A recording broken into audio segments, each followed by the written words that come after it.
పెహల్గాం ఉగ్రదాడికి పాల్పడిన ముష్కరులు 3 నెలల పాటు ఎక్కడెక్కడ తిరిగారు?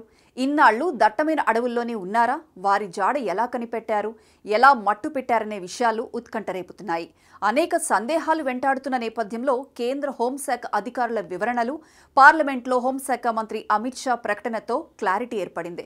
పెహల్గాం దాడికి పాల్పడిన ఉగ్రవాదులు సులేమాన్, జిబ్రాన్, అఫ్ఘానీ తప్పించుకునే అవకాశం లేకుండా చుట్టుపక్కల ప్రాంతాలను భద్రతా బలగాలు చుట్టుముట్టాయి. దీంతో ఉగ్రవాదులు సులేమాన్, జిబ్రాన్, అఫ్ఘానీ స్థానికంగానే తలదాచుకున్నారు. పాక్కు తిరిగి వెళ్లే సమయం కోసం ఎదురు చూస్తున్నారు. అయితే ఉగ్ర అనుమానితుల ఫోటోలు, వీడియోలు వైరల్ కావడంతో స్వేచ్ఛగా రోడ్లపైకి రాలేని పరిస్థితి ఏర్పడింది. ముష్కరుల సమాచారం తెలియజేస్తే కేసు లేకుండా చేయడమే కాదు, మంచి బహుమతులు కూడా ఇస్తామని ప్రకటించడంతో ముగ్గురు ఉగ్రవాదులకు ఆశ్రయం కల్పించిన వారు ఎట్టకేలకు ధైర్యం చేసి సైన్యం కాంటాక్ట్లోకి వెళ్లిపోయారు. బతకడానికి ఉపాధి కోసం ఇక్కడకు వచ్చామని ఆశ్రయం పొందిన వీరు ఉద్యోగ ప్రయత్నాలు చేస్తున్నట్లు నమ్మించారు. పెహల్గాం దాడుల తరువాత వీరి అసలు రంగు బయటపడడంతో భయంతో వణికిపోయామని చెప్పారు. ఎట్టకేలకు సైన్యాధికారుల అభయంతో వారి గురించిన వివరాలన్నీ తెలియజేశారు. వచ్చిన దారిలోనే తిరిగి వెళ్లాలనే ఆలోచన చేసినట్లు తెలుసుకున్న సైన్యం వారు ఏ మార్గాల్లో వెళ్లి ఉంటారో అనుమానిస్తూ అన్ని మార్గాల్లో భద్రతను కట్టుదిట్టం చేశారు. పాకిస్తాన్ నుండి భారత్లోకి అడుగుపెట్టిన మార్గాల్లో సెక్యూరిటీ కట్టుదిట్టం చేశారు.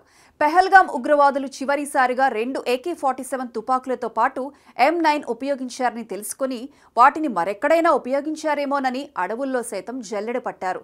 భద్రతా బలగాలు తరుముతూ వస్తుండటంతో 3 నెలల పాటు ఎవరికంటా పడకుండా దాక్కున్న ముష్కరులు ఒకరోజు అర్ధరాత్రి దాటిన తర్వాత శాటిలైట్ ఫోన్ ఉపయోగించడంతో వారి కదలికలను సైన్యం గుర్తించింది. మహదేవ్ అడవుల్లో ముష్కరులు సంచరిస్తున్నట్లు ఆనవాళ్లు కనిపించడంతో పాకిస్తాన్ వైపు వెళ్లే మార్గాలన్నింటిలో సీసీ కెమెరాలు ఏర్పాటు చేసి రాత్రి పగలు నిఘా పెట్టారు. అడవుల్లోని సొరంగ మార్గంలో తిరిగి వెళ్లడానికి ముష్కరులు ప్రయత్నిస్తే భారీ వర్షాలకు సొరంగాలన్నీ వరద నీటితో మునిగిపోయాయి. దీంతో సహాయం కోసం పాక్లోని మిత్రులకు శాటిలైట్ ద్వారా ఫోన్ సంప్రదింపులు చేస్తుండగా భద్రతా బలగాలు వారి సిగ్నల్స్ పసిగట్టాయి. మహదేవ్ అడవుల్లోనే ఉగ్రవాదులు సంచరిస్తున్నారని నిర్ధారించుకున్న భద్రతా బలగాలు పశువుల కాపర్ల సహాయంతో వారిని పట్టుకునే వ్యూహం రచించారు.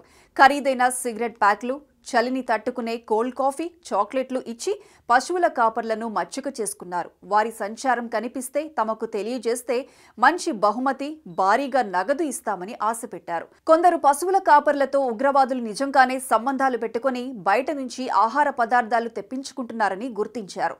పశువుల కాపర్లను రహస్యంగా అనుసరిస్తూ వెళ్లి అదను చూసి మట్టుపెట్టారు. ఆపరేషన్ మహదేవ్ ఎన్కౌంటర్లో చనిపోయిన ముష్కరులు పెహల్గాంలో దాడికి పాల్పడిన వారా కాదా అనే అనుమానాలను నిర్ధారించుకునేందుకు వారి నుంచి స్వాధీనం చేసుకున్న ఆయుధాలను శ్రీనగర్ నుంచి చండీగఢ్లోని కేంద్ర ఫోరెన్సిక్ సైన్స్ ల్యాబ్కు పంపి పరీక్షలు చేయించారు. ఆ తుపాకులను నిపుణులు పేల్చి చూసిన అనంతరం ఖాళీ తూటాలను పెహల్గాం వద్ద దొరికిన వాటితో పోల్చి చూశారు.